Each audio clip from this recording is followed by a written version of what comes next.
Shall be no praise to me. Seeing them has forgotten the law of God, I will also forget the children. Muna nakalimutan siya nga naman. Katong mga pare sa mga dili ito sila pari karon kay nga naman. Labi na kay ilang gireject ang knowledge sa Ginoo. Mo nang nadlaglag sila. Mo nang niadto sila sa ulukos kay gireject man nilang mga guidance sa Ginoo, mga buluhaton. Although bisan sila nagdaig, nagsampit, o bitaw na kung naapay usa dito sa mga tao, sa mga taga kanang na abot sa Holocaust, no? Kung naapay matinud-ano na to sama ni Daniel, hindi di siguro to sila magdugay. Di siguro to sila mga matay, mga bitaw na niabot og 10 million, siguro to 6 million Israelites nga matay. Pinaagi lang ni Hitler nga din gikuan sila. Yan na sila Diyos nga gamhanan, tao sila sa Ginoo. Moto ang ilahang pagpangalaga day kaulawan nila nga ang ilang Dios nga giila nga gamhanan wala nilaban nila mausad na sa tuwa karon. Wabot ang panahon nga giila nato na si Jesus Christ. Unya day dili day mutabang sa tuwang mga kalisdanan diri because ay ang atong gibuhat maura ni ang atong kaulawan kay ngano man mga blind man data. Nagsampit lang ta with their lips and mouth but our heart is far from Him. Maupod na sila, giingnan ng daan ni Jesus Christ, kani mga Hudiyo, these people do near to me with their lips and mouth, but their heart is far from me. Labaw pata, kay nga naman. Sila gani nga sila naanay gayud, kanang gitawag o kanang relation, kita paghangawa, kitay relation sa Ginoo, makabatol na tag-relation sa Ginoo, kung kita mutuo. Karon ang pangutanan karon, ang imo bang pagtuo sama sa gold? Na naman ta sa pagsulay karon sa ulayng adlaw ang prophecy sa Ginoo nga din mabugnaw gyud ang gugma sa kadaghanan karon di mabugnaw sa apel sa kadaghanan mo na atong bantayanan mo bitaw nang nag-council ang pulong sa Ginoo mo na akong gisugti ninyo kanang palit gyud mo og gold kanang gold nga mao kanang pulong sa Ginoo nga sama daw kuno kung ang gold gisulayan with fire ang ato pag pagtuo sulayon pod na mo na karon kung mutuo ka sa pulong nga imuhang nadunggan mo binang di mag-profit daw kuno kay nga naman labi na katong nakadungog wa man haluig pagtuo mo na yang gingon sa verse 7 ni Hosea tungod sa ilang pag-reject as they were in grace so they is descend against me therefore will I change their glory into shame. Mo na nga ilang gireject daw kuno ang knowledge, gireject na lang hinuon sila kay nakalimot sila sa He has forgotten the law of thy God, I will also forget thy children. Unya matod pa niya as they were in Christ, ingon nga sila nanaghan pod ang ilang sala batok kanako. So tungod ato daw ingon pa niya, therefore will I change their glory into shame. Manang ningon na lang siya nga iilisan ko na ang inyong glory ngadto sa kaulawan. Manang hinungdan ang anan nga gibuhat nila bisag pag naghalad sila og pangayong pasaylo, naghalad sila pasalamat sa Ginoo. Kaulaw ang ilang gibuhat. Manang gingon gwapo kay muawit pero kaulaw ra na. Wabot ang panahon kay gichin sa Ginoo kay ngano man. Gireject man lang balangod. Mao bitaw na nga kinpulong sa Ginoo mo ni ang nagpulong sa kamatuoran. Mo bitaw na si Jesus Christ, ningon siya, if you shall know the truth, mo bitaw na nga, kung kita nangalagad sa Ginoo. Pangitao na itong kamaturan, kaya ang kamaturan, maura na'y giingon, period na sa tanan pulong, mahibaw lang ka sa kamaturan, maura na'y makabaton yung kagawasan. Kung di ka kabalo, mga pulong lang imong nahibawan, abinin mo, ang preacher, nangita na siya word of truth. Ingon pa sa Ecclesiastes, chapter 12, verse 10, anang word of truth that driven nails nga ipalansang yun na niya sa tao nga maog yun na iyong buhaton. Mabit atong Israel nag-ingon gipakita niya ang gamay na lang space of grace and a little revival that the remnant will escape. Maka-escape po sila ba? And the nails in the house will be stand. Anang lansang ba nga pulong malansang yun sa iyaha aron magpabilin siya sa Ginoo. Unya kung wa kay pulong nga sama sa lansa nga na lubong nimo, sa man ang lansa nga malubong gyud nimo nga imog yung barugan nga dili matunaw as a gold. Kanang pulong sa kamaturan, unsa may kamaturan, unsa matong buhaton ini last days. halibog lang yapon mo na mga tao, halibog na. Siguro, doon natin, ako, musulti ko ninyo ha, malungoy lang yun po, hantod karon. Nga hantod sa hantod na lang yun, yung nana na lang yun ang kinabuhi niya. Yan naman. Ang kahadlok sa baksin. Umabot ang baksin nyo ay mo kahadlok. Usala nakapartri sa kalibutan mo na nga akong gingon ninyo, kini atong lawas. Ang Ginoo ng bala ni kasi may nagbuhat. Mo nang ningon siya, ayaw kahadlokin nang mupatay sa inyong lawas. Kaya nga naman, nag-promise siya, dili na makapatay sa inyong lawas. Ang kadlukan ninyo, kana makapatay sa lawas o kalagkin sa mana ang Ginoo. Una, ang importante sa ato, ang atong kalag. Mabita na usaon na ito paghigugma sa Ginoo. Upad kabutang ang sugo sa Ginoo nga higugma na ito ang Ginoo, pinaagi sa atong kalag. Ikadua, ang atong kusog. Ikatulo, ang atong hunahuna. Mga ikapat, ang atong kasing-kasing. Nga ang atong kasing-kasing, watay lain batiun karong Domingo. This is the day. Kung sa matong baton, that the Lord has made, we will rejoice and be glad in it. Mo nang pag-abot yan sa Domingo, maglipay yun na kay Domingo na. Kaya nga naman, diha na yun nato matubas ng Ginoo. Diha na yun ang promise sa Ginoo. Mawabito ng mana, kita sa balay sa Ginoo. Aron ang Ginoo, bisan asa ta, ipadala niya ang tabang.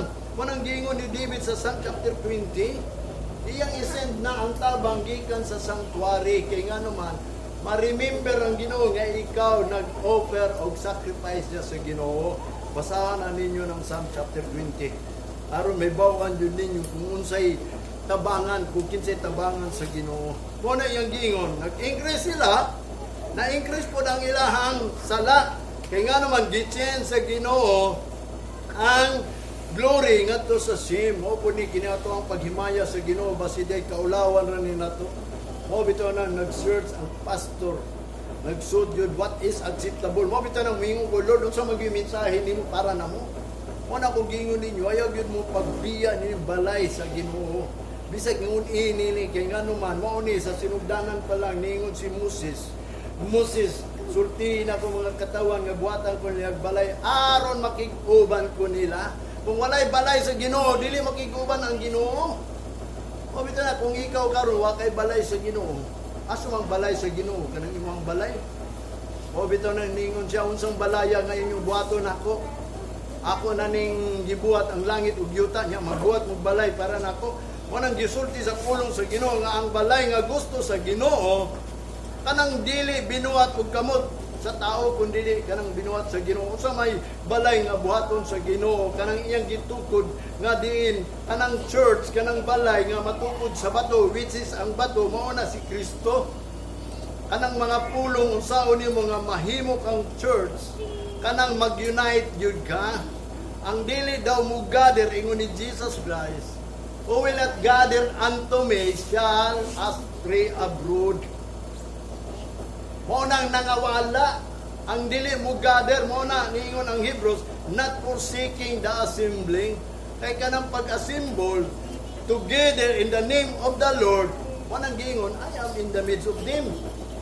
Mo bitaw na nga din ang tao na-destroy sila, mga tao sa Ginoo. My people are destroyed because lack of knowledge. Yung kulang kahibalo. Sigurado putang malaglag sila manggani. People of God niya kita. Di man ta people of God. If we believe that we are a people of God, so wala ipakita na to nga kita people of God, atong sundon ang tanan mga gisugo sa Ginoo. Dili nato buhaton ang ilang gipangbuhat nga sila rebellious children. Sila bitaw itong admonition. Mo bitaw na iyang gingon din sa Revelation chapter 3 verse 18. Nga diin, ibalik ko yun ni kaninyo, I counsel thee to buy of me gold, tried in fire, that thou mayest rich, and white raiment, that thou mayest be clothed, and that the shame of the nakedness, thy nakedness, do not appear. Aron pag-abot sa ulayang adlaw, hubo dita, pangalagat ta, mabitan na naningkamot ko sa Ginoo nga din, Lord, suotig ko. Mabitan ng kanang gitawag o pagsuot of righteousness. Dili na ang pagbiya sa bisyo, pagwala sa kinaiya, pagpundang sa mga barkada, dili na mao ng righteousness. Ang righteousness ang gingon, kanang pagpangita gyud nga kanang mga gibuhat nato sa simbahan giunsa nato pagdaig ang Ginoo kinahanglan mahimong acceptable nang sa uman bi pagsimba sa Ginoo nga acceptable. O bitang nagiingon ni Apostol Pablo sa Roma chapter 12 verse 1, present your body a living sacrifice, holy, acceptable, which is your reasonable service. Kung sa man nato pinapagkuhan, pagkahibalugan nga kini acceptable. Kung sa gingon niya sa Roma 12 ayaw mo pag-compromise o conform to this world. Ayaw mo panundog ini kalibutan. Do not be conformed to this world, but be ye transformed by the renewing of your mind. Aron you may prove what is acceptable. Unsa man pag-renew sa itong unahuna. I-renew na ang atong unahuna nga kaning adlaw ni iya gyud ni sa Ginoo. Dili ingon nga kan Domingo dili adlaw sa Ginoo. Nga din maulan na ang imong gibuhat nga niani kay Domingo kay tungod kani adto pa ni. O bitaw na nga mga people sa Ginoo are draw near to me with their lips, but they are far from me. Because the commandment of the Lord, ang sumpay ato, because the commandment of God, they make the tradition, gihimo nilang traditional, nga mo, mong kuning gisimba itong muna, mo na, nga nibadlong mga giusap na ito ni, nga wala na testimony, wala na gitawag o ka ng special number, wala na communion, because traditional man na. O bito na, usa kabutan nga din, kung wala kakabalo sa kamaturan, so pa may atong buhaton di. Kung dili tugan sa Ginoo mo na nga nasulat na ang kamaturan diri mo bitaw na nga din naghatag yung good time pag pangayo sa Ginoo nga basahon ko ni. Mao ni bago pala ni akong Bible ha. Pero hapit naman nata. Mahurot na lang ni kalata ning simbahan. Sa tinuod lang di pa ni nato mahibawan mo na ato pangayoon nga din paymusla nato ning panahon kay nga naman kung lakta og isa sigurado tang lakta sa tanan. Mo ni gingon sa James chapter 2 verse 10. Kung natuman nato ang tanan, nakalapas tag-usa sa may tawag sa Ginoo, malinapason. O bita nang maningkamot tag-ani din aron adunay pulong nga din nga angay pa natong mahibawan. Mo bitaw na nga ang counsel sa Ginoo is to buy. Unsa man gold, kanang gold it meaning ana kanang pagtuon mo like a gold ba nga bisan moabot ang mga pagsulay labi na nga karon ng kalibutan init na kayo o sulayon ta niya mo ingon na lang taw sige mo ato ko bisan ako gani do na ko yung trials karon sa kuwang pagtrabaho although giupira ko maayo ang sweldo pero nakaingon ko sa Ginoo Lord dili nimo akong papangalagad nimo mo to nanananghid ko nga kung gusto ko moadto dito kay himuon ko lang supervisor moadto ko dito sa gusto lang nako kay gingon ako gikapoy ko kay ngano man nabatay na nako ang akong kaluya kung managbago pero sa diha nga ngalagad ko sa Ginoo ako nanarbaw nabatay na akong kusog mo nang gipainomdom sa ako nga ang akong puso na naapa para na sa Ginoo o bitaw na kung doon na po mo'y maayong lawas wa po mo nagbalatian iatag na sa Ginoo o bitaw na nga din ang ato ang pagpangalaga diha raman sa Ginoo nga din kita makaabot pa sa uling adlaw di ta makabaton og kaluya tungod kay nagsalig ta sa Ginoo. Mo na yang gingon sa Revelation chapter 16 verse 15 ha. Behold, I come as a thief. Blessed is he that watcheth and keepeth his garment, lest he walk naked and see his shame. Mo bitaw na nga bulan daw ang tao kuno nga nagabantay ug nagatukaw sa iyang sinina aron di siya maglakaw nga hugo kanang bot pasabot nga din papaliton man dutal pulong aron madato ta nya kaning pulong sa Ginoo nagtudlo man ni about white raiment nagtudlo man ni og garment aron daw di ta magalakaw nga hugo mo bitaw to nagsulti ta what is garment what is fine linen is a righteousness una kanang atong pagsimba diri mo na to nga tama gid ni sa Ginoo kanang righteousness ba for example ang tinuod nga pagsimba mo na kung gingon sa inyo is honor, glorify, and praise. Kung saan mo pag-praise, wa kay pulong na ibawan. So may mong daigon, sa Ginoo be. Nga ano man, nga maayo bang Ginoo sa imo, nga wa magani ka kabalo, nga din maayo ang Ginoo. Sa unsang paagi nga maayo ang Ginoo, tungod kay doon na kay gibuhat. Di ka makaingon, nga maayo ang Ginoo, nga ang Ginoo ay gibuhat nimo. Sige ka lang ingon, pag ingon sa sung leader, God is good, mingon ka all the time, bisag all the time, wala gyud kay good. Ano man, puro kapakyasan ang naadya sa atubangan. Mabita na iyang gingon din bulahan daw kuno. Mao nang kanang nagabantay sa garment. Dili lang kayo magbayad og gold, kundi ang garment pod. Ang Proverbs chapter 13, verse 18, ingo pa ni Apostol ni Solomon ha. Poverty and shame shall be to him that refuseth instruction, but he that regardeth reproof shall be honored. Matod pa niya, ang kawaladon o ang kaulaw, mahiadto ni atong tao nga di nagbalibad, nagrefuse instruction. Pero ni atong mga nagregard sa reproof, sa mga pagbadlong, mo na ang muonor, mo na unoron sa Ginoo, mo na wadto siya nga muhatag og honor sa Ginoo. Pero kung atong i-refuse ning instruction, kung siya may tabo nito, poverty or shame, mo nang gingon, mabot ang panahon kay siyempre, sa tinuod lang, mabot man gyud ang gira ni abot man gani ang pestilence. Kanang pestilence, gisulat yun na ni Jesus Christ sa Matthew 24. There will be a famine, pestilence, earthquake in diverse places, and you hear rumors of war, kingdoms against kingdoms, nation against nation. Nahitabo na ba rin sa to? Wala pa. Pero may tabo, gyud na. Mabita na itong bantayanan. Sadya nga ang pestilence, kanang gitawag na niyo pandemic kay whole world man. O nahitabo na sa to. So, why katarunganon nga dili may tabo ang gira nato? Sa ato pa, ang gingon ni Jesus Christ di tinuod. Mo na kung gingon nahitabo na ganing ng pestilence. How much more moabot yun na ang gitawag og rumors of war, kingdom against kingdoms, mo bito na nation against nation. And this is the beginning, but the end is not yet. But this is the beginning of sorrow. Mo na ni sinugdanan sa kagul-anan. Mo bitaw kita mga lagat sa Ginoo, aron dito maulawan basig moabot ni panahon, mag-uol lang gyapon ta. Mo na nga samtang napatay higayon ayo mo kaguol kay do na tay gold nga atong gipalit. Do na tay gituhuan kay ang proven na ni ang pulong sa Ginoo. Mo bitaw na nga diin mag-search na lang what is acceptable word, what is the word of truth, and the upright word. Kanang tama gyud nga pulong. Muna gingon sa Proverbs o sa Ecclesiastes chapter 12 verse 10. Muna yang gingon the preacher. Mo bitaw na nga importante maminaw ta. Kasi gingon ni Apostol ni Solomon in sa Proverbs chapter 8. Doon na siya gisulti dili. Verse 33.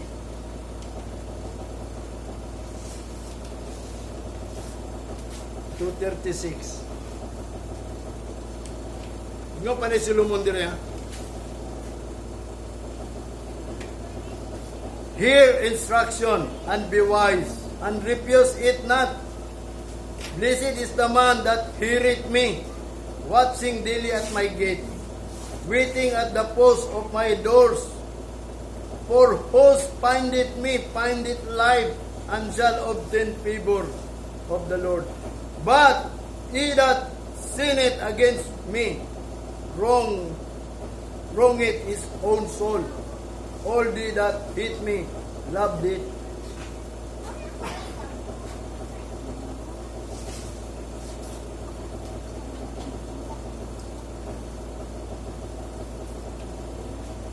Mao ni ang giingon ni Solomon kanang proverbio niya ba panultihon nato ba. Ingon pa niya dinhi paminawa ang instruction og mag-wise ka. Unya ayaw i-refuse ang instruction, ayaw ina nga dili ko buhat ana. Bulahan ang tao nga nagapaminaw. Watching daily at my gate katong nagatan-aw kanunay sa adlaw sa gate sa Ginoo. Kanang bot pasabot ini ha, simbahan. Kanang nagpalandong ba kada adlaw ba nga matag moabot ng Domingo, mao taon nga kanang Domingo na mo ni gingon ni Solomon. Watching daily at my gates nga naman dito ra man gud sa gate sa Ginoo nga diin siya makapasalamat. Mo na gingon I will enter his gate with thanksgiving, makadaig. Mo na kung ikaw nangandoy waiting at the post of my doors. Naguwat siya sa poste sa pultahan. Kung kanus amo abli kay musulod jud siya. Mo bitaw nang ingon ni David po nga din mayo tag-usa siya sa abli lang ha. Manang kay nagpaabot daw si Solomon bulahan katong nagapaabot sa poste sa portahan. Nga mo abli na. For whose findeth me, findeth life. Kay kinsa katong makakaplag daw sa Ginoo, makakaplag na kinabuhi, and shall obtain favor of the Lord. o maobtin niya ang madawat niya ang pabor sa Ginoo. But he that sinned against me, apan katong nagpakasala, bato ka nato, wrong it is all soul. Nagkamali siya sa iyang kalag. All they that hate me, loved it. O katong tanan, nagdumot sa instruction, nagrepyos, nahigugmag kamatayon. Manay gusto kamatayon. Kanang mga tao, di gusto pulong. Nahigugmanan sila kamatayon. Maingon, natural man kita, mamatay ta. Pero sa tinuod lagi yung pulong sa Ginoo, wag yun nagusgol ugdi. Mabito na akong gingon sa inyo, na si Jesus Christ ni Anhi, aron, paghatag og eternal life. Mabito na, refuses it not. Nga naman, kanang poverty and shame will not be, mo nang gingon, dili na mahitabo nato. Mo bitaw na nga din kita, kinahanglan kita nga din aduna kita knowledge. Sa Hebrews chapter 12 verse 25, ingon pa niya, see, tanawan niyo, that ye refuse not him that is speaketh, for if they escape not who refuse him to speak on earth, much more shall not we escape if we turn away from him that is speaketh from heaven. Ano yung gingon na? Abot pasabot niya. Kung imo daw is refuse, di ka mo tuman anang nagsulti. Kung saan man yung pag-iskapo, not who refuse him that is speaketh on earth. Nga din ikaw, nagrefuse ka sa nagasulti din sa kalibutan. Labaw pa kuno daw nga ikaw dili kay iskapo kung turn away ka from him that is speaketh from heaven. Mo bitaw niya kung gingon sa inyo ha, kung kamo mo refuse na nagsulti ni atong mga tao dili sa kalibutan, dili mo ka iskapo, labaw pa mong dili ta ka iskapo kung katong nagsulti ngadto sa langit. Kay ang gipangwali manggod mga pulong sa Ginoo. O dili gyud ta ka iskapo na mingo adi ko mo di pastor, adi ko mo bata ka na kung mo ko basta nagsulti ang Ginoo. Kung girefuse ninyo katong mga tao nagsulti din sa kalibutan, di gyud mo kay iskapo. Labaw pang di mo kay iskapo kay girefuse ninyo ning pulong nga nagsulti gikan sa langit. Mo bitaw ning ganin magwawali, sulti kini kamaturan. Aron dili na paninglon ang mga magwawali kaysa tinuod lang ang kalagyod sa mga membro diha man paninglon sa magwawali ba. Wala na nasayod ng pastor ba, nagtuo siguro sila kung daghan ang imuhang mga membro, daghan yun ang imuhang tulubagon sa Ginoo. Nya kanang mga membro nga imong gipadaghan day, nangawala day na maubitan na kung sugod karon magawala mo magpabilin to iya sa Ginoo. Di na ko paninyo kay nga nagsulti man ko. Nga din ang mga tao nga kauban nato nangawala lang tungod sa pulong sa Ginoo kay lisod. Para na magsige lang ko yung pabaksin nya mangundang mo kay pabaksin. Kaya nga naman, mga manay protocol din sa kalibutan, wabot ang panahon pug nga naka, hindi ka kapabaksin. Wana, dili kumingon ninyo nga pagpabaksin mo, ayaw mo kahadlok, ana. Kung mabot na sa inyo, dawata, if God permit, basta, nagingon lang ko ninyo, ayaw mo kahadlok, kay naatay gahom, nagyatag sa Ginoo, kay dili niya atong kingdom, nagipangita, nga word of God lang, kundi